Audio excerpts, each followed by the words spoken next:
Coming up on Evening Edition, Governor J.B. Pritzker visits Belleville to discuss his new fair tax plan. Plus, Chicago Symphony musicians are on strike.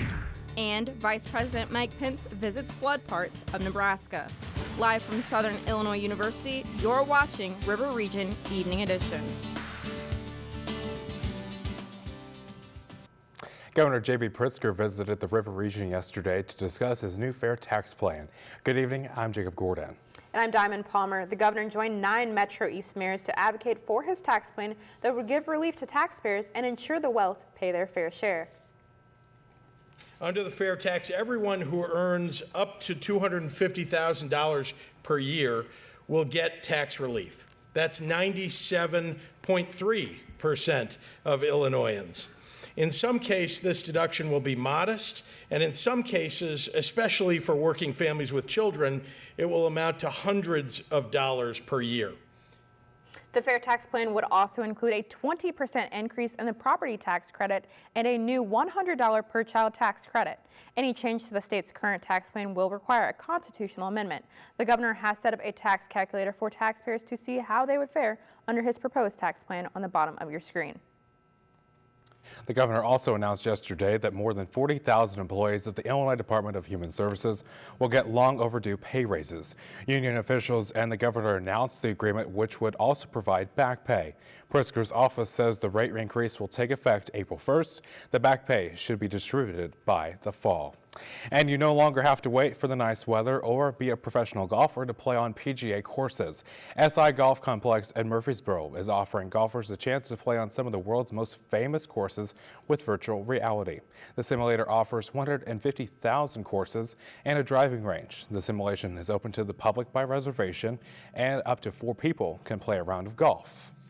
You know, Diamond, it's kind of nice outside, so you don't have to go to the virtual reality to go golfing. Exactly. Hopefully we can be golfing outside pretty soon. Let's see what Samantha has for us. You're right, guys. It has been pretty nice outside lately. However, we are going to be seeing some rain coming into our area within the next few days. Tonight, we are going to be seeing those clear skies, 45 degrees. Tomorrow morning, it's going to be 41, dropping down with those cloudy skies sticking around, and then by midday we're going to be reaching up to 47 with some light rain. So I do want to draw your attention to a river flood warning that we do have in effect for the Jackson County area, going into effect till tomorrow. However, we do have some warmer weather on the way, and I do have all of that and more coming up in my 5-day forecast, so stay tuned. All right, Sam, thanks. SIU Interim Chancellor John Dunn announced yesterday that the Illinois Board of Higher Education has approved the first 7 colleges for the university's reorganization plan. The 7 schools are the School of Biological Science, Applied Engineering and Technology, Earth Systems and Sustainability, Health Sciences, Justice and Public Safety, Psychological and Behavioral Sciences, and Computing. This plan will also establish work groups, secure leadership for the schools, and more. The chancellor is planning on launching the schools on July 1st. And the Alexander County Housing Authority was awarded $1.9 million demolition contract. RCRA Incorporated will raise 278 housing units in the Elmwood and McBride public housing complexes in Cairo. The structures were deemed unsafe and unhealthy for residents. The families were provided with federal housing vouchers that allowed them to relocate anywhere in the country. Following the demolition, the land will be restored to green space. The work should be completed by September. A Southern Illinois husband and wife were found dead earlier yesterday morning in their Edwardsville home. Authorities say the bodies of 68-year-old Lois Ladd and her husband, 79-year-old Michael Ladd, were victims of a homicide. Police went to the home at the request of one of the couple's employees. Police have declined to comment on the case or provide information regarding possible motive. A Jackson County grand jury has indicted Carbondale man for reckless homicide in connection to a fatal traffic accident last year. The Jackson County State's Attorney says 56-year-old Gary Starks is accused of killing a 5-year-old boy by running over the child as Starks drove his vehicle at a high rate of speed on a road adjacent to Addox Park in Carbondale last August. Reckless homicide with a motor vehicle is a Class 3 felony, which carries a potential sentence of 2 to 5 years in prison. Starks' trial is set for May. 2 juveniles were cited and 1 adult arrested after a traffic stop in McCracken County. The McCracken County Sheriff's Department says officers smelled burnt marijuana coming from the car and arrested 18-year-old Roper Harper after finding marijuana on him. A 14-year-old passenger was detained when detectives found the loaded handgun and packaged marijuana in his backpack. A 17-year-old was also detained after detectives found a drug-related item. Both minors were released to their parents.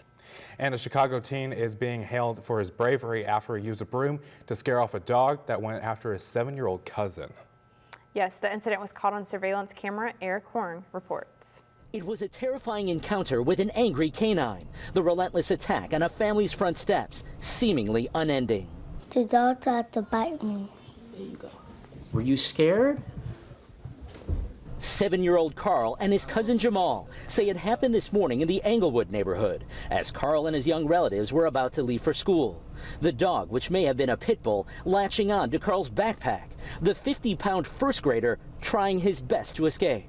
I just kept hearing like the 3 kids yelling. They all just yelling, screaming, crying, but like they didn't know what to do because they still young. The dog has Carl cornered, but that's when 13-year-old Jamal, with broom in hand, comes to his cousin's aid. A single swing is all it takes for Carl to get away without injury. I just seen the boom ring and grabbed it, and just jumped down the stairs, and I had hit it real hard. Then the dog ran away. The dog ran away. Watch one more time. Jamal taking a whack at the dog. The two cousins then scrambling up the stairs. Tonight, bite marks on Carl's backpack, a reminder of what could have been. And that trusty broom, it's back on the porch. I left it on the porch. Thank God I left that broom on the porch. Thank God I did. As for the dog, no one knows if it has an owner or where it came from. The kids say it was the first time they've ever seen the dog. And the Chicago Symphony Orchestra remains on strike and more concerts are canceled. The musicians are fighting for better pay, health, and retirement benefits. Concerts are canceled through next Monday. The strike is now in its second week. These musicians are the living trust of our greatest achievements in orchestral performance. The CSO cannot be allowed to fail or to fall behind. These musicians deserve to be paid accordingly, and they deserve to be able to retire with dignity. The CSO is getting some big name support. Cast and crew members from Hamilton, A Bronx Tale, Chicago Fire, and the Second City have joined the musicians on the picket line. And ahead on Evening Edition, the chemical fire in Texas is still burning. Plus, Vice President Pence visits flood sites in Nebraska. You're watching Evening Edition at 5.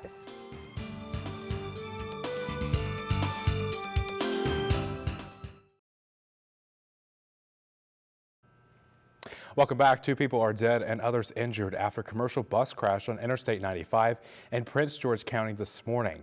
According to the Virginia State Police, the bus overturned when it attempted to take an exit ramp. The bus was carrying 57 people, including the driver, and was traveling from Florida to New York. Now it's unclear what caused the bus to overturn. Vice President Mike Pence traveled to Nebraska today to get a first-hand viewing of the flooding. Pence made the rounds with Nebraska Governor Pete Ricketts and Iowa Governor Kim Reynolds. There are more than 130 emergency declarations for Nebraska cities and counties. The Nebraska Emergency Management Agency says flooding has already cost the state more than $205 million. And a chemical fire at the Intercontinental Terminals Company near Houston, Texas continues to burn. And what began as a fire on Sunday in a single chemical holding tank quickly spread to a number of others, spewing several dangerous substances into the air. Kristen Holmes has the latest.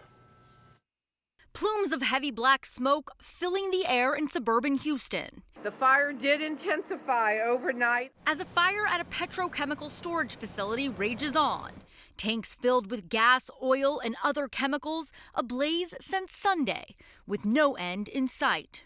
We're doing everything we can to keep it cooled, keep foam going on it, bring in those resources that are needed, and it may burn itself out. So we don't know what that timeline is. Tuesday, a lifting of the shelter-in-place order as schools and businesses reopened, despite concerns from health officials of the possible effects on air quality. Sometimes I worry when they say no health effects are expected. Well, They're really talking about acute, immediate health effects, and we may still see some of those. The fire started at Intercontinental Terminals Company in Deer Park Sunday. They say it's safe to go outside. We continue to monitor the air quality. We're working with CTEC. We're also working with EPA. They actually flew a plane through the plume the last couple of days. They're still within safe levels. ITC releasing test results indicating the conditions are below levels that cause health concerns. We would never do anything that is wrong to hurt our environment. But some residents remain uneasy. Last night was really bad, and it was kind of, hard to breathe a little bit. I'm Kristen Holmes reporting. The University of Southern California has placed a hold on the accounts of students who may be involved in the recent college admissions scam. These students won't be able to register for classes or acquire their transcripts until the investigation is complete. The university says the students have been notified that their status is under review. USC says that it has the option of expelling students or pulling their admission depending on the results of the investigation. It's still unclear how many USC students are affected. Also, while in the middle of the admissions bribery scandal, USC is raising tuition and fees. The Los Angeles school announced yesterday that it's raising tuition 3.5%. Incoming freshmen can expect to pay more than $57,000 in the fall. USC officials insist that the value of the degree makes it worth the price. And former Speaker of the House Paul Ryan has officially joined the board of Fox Corporation, the parent company of Fox News. Ryan, along with 3 other directors, were appointed today. The Murdoch family hopes that the change in directors will help Fox transition after the sale of 21st Century Fox to Disney. The merger is expected to become final tomorrow. And Representative Devin Nunes is suing Twitter and several Twitter users. The California Republican claims that the social media site is censoring conservatives. Nunes says that 2 parody accounts made libelous statements about him and Twitter refused to remove them. Nunes' lawsuit is asking for $250,000 to compensatory damages and another $350,000 in punitive damages. Twitter has denied previous claims it is censoring conservatives. In our business news tonight, a spokesperson for General Motors announced today that employees from its closed plant in Lordstown, Ohio, now have new jobs. 500 workers have been transferred to other locations, and nearly 350 were eligible for retirement. Workers who will move will get up to $30,000 in transfer assistance from the company. The company said that more than 1,000 of its 3,300 U.S. hourly workers whose plants are closing down have accepted transfers. And today in Florida, Governor Ron DeSantis made medical marijuana legal. Patients in Florida who have been prescribed medical marijuana can now receive 2.5 ounces of the whole flower cannabis every 35 days. People under 18 must have a terminal condition and a second opinion. Some lawmakers believe recreational marijuana will follow and be made legal in the state within the next several years. Well, Jacob, we saw sunshine return today, but how long is that going to last? Samantha has your forecast next. But first on Wall Street, stocks in the day with mixed results. The Nightly Business Report has more coming up next at 5:30.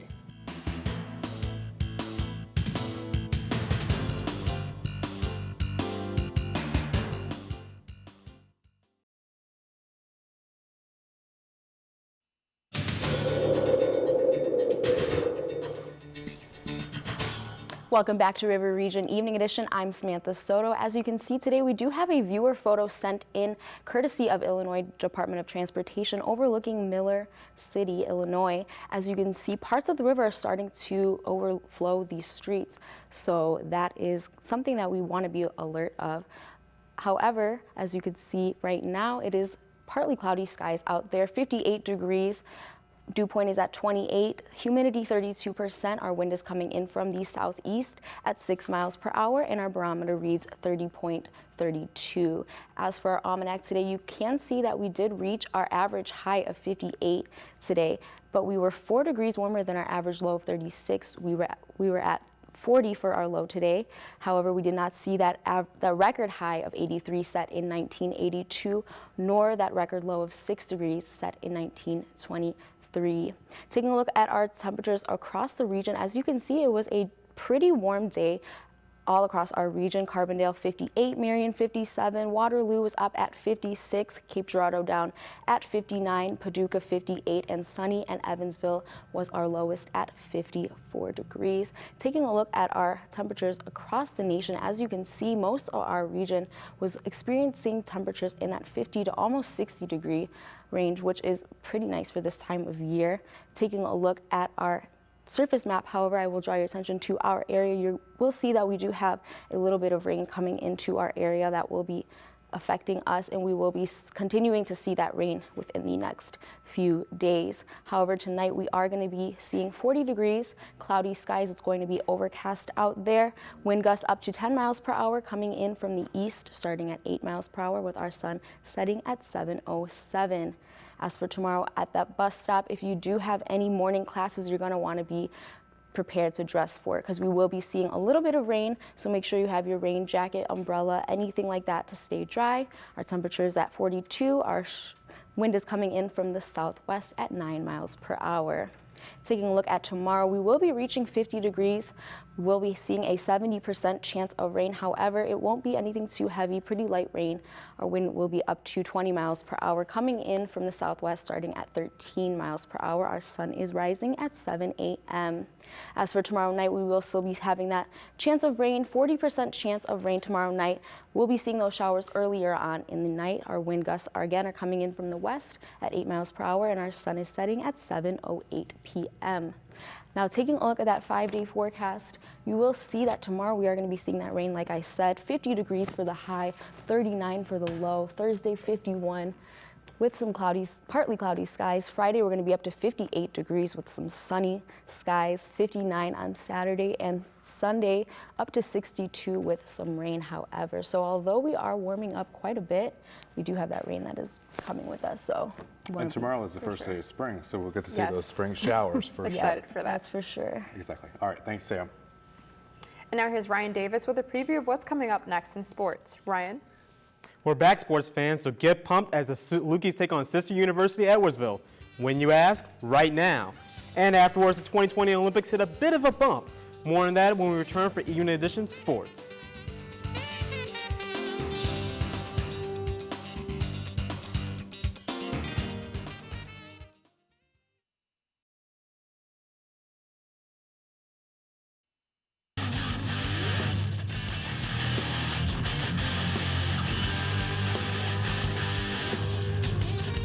A sibling rivalry erupts tonight as the Carbondale Salukis face off against the Edwardsville Cougars tonight.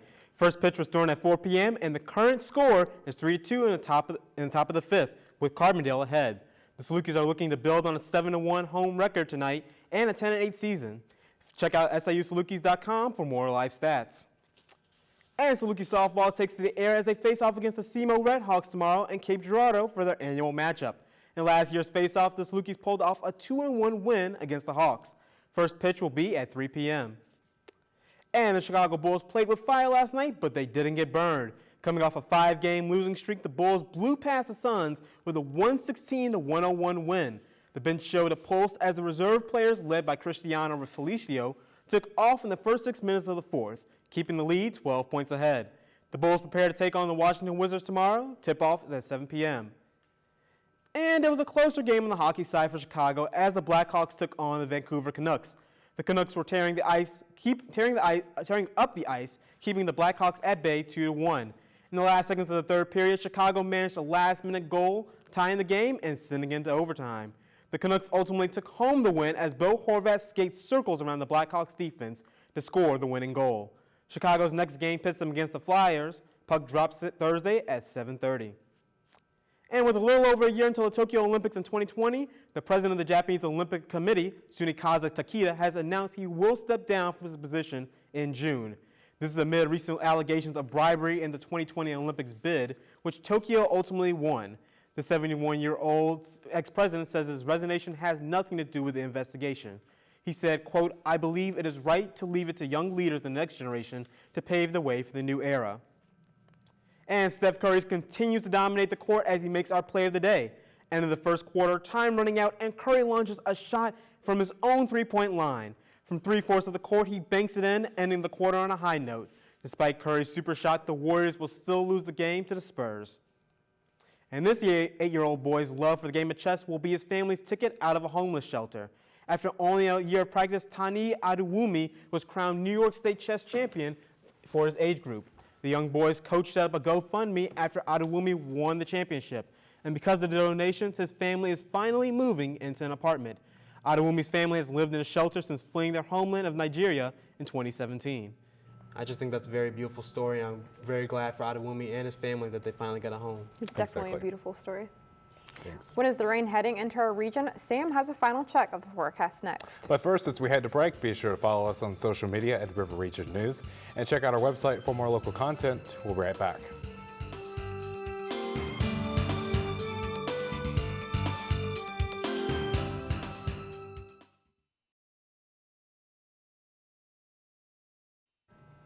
Finally tonight, a Belgian racing pigeon has made a name for itself by achieving a very high price at an auction. And a bidder in China nabbed the pigeon at an auction for $1.4 million. The bird Armando is considered the best long-distance racing pigeon of all time, according to Pippa, the website that organized the sale. The high price of this pigeon resulted of an hour-long bribing war between two parties. Pippa says Armando is the most expensive bird ever to be sold at an auction. Wow. It's truly amazing. Exactly. So we're talking about spring starts tomorrow. We'll start seeing more of those pigeons around. Yes, so we're for expecting sure. to see some rain showers for the first day of spring. Well, it wouldn't be the first day of spring without some rain. So we do have some rain to look forward to tomorrow. Temperatures at the high of 50 degrees, 39 for the low. Thursday, we are going to be having those partly cloudy skies, high of 51 with a low of 36. On Friday, we're going to be seeing that sunshine and weather up to 58 degrees, Saturday 59, and then by Sunday we will be seeing up to 62 degrees. So pretty warm weather for the weekend going into the rest of the week, I would say. How about you guys? I'm just excited winter is finally over. Yes. So we can all celebrate with this warmer weather. Even considering the rain, it's just great to see that spring's here. And we'll see the sunshine on Friday. So get ready for the weekend for sure. For sure. Thanks, Sam. Well, thank you for joining us tonight. The Nightly Business Report is next. I'm Diamond Palmer. And I'm Jacob Gordon. For Samantha Soto, Ryan Davis, and all the students who work on Evening Edition. Have a good night, and we'll see you tomorrow.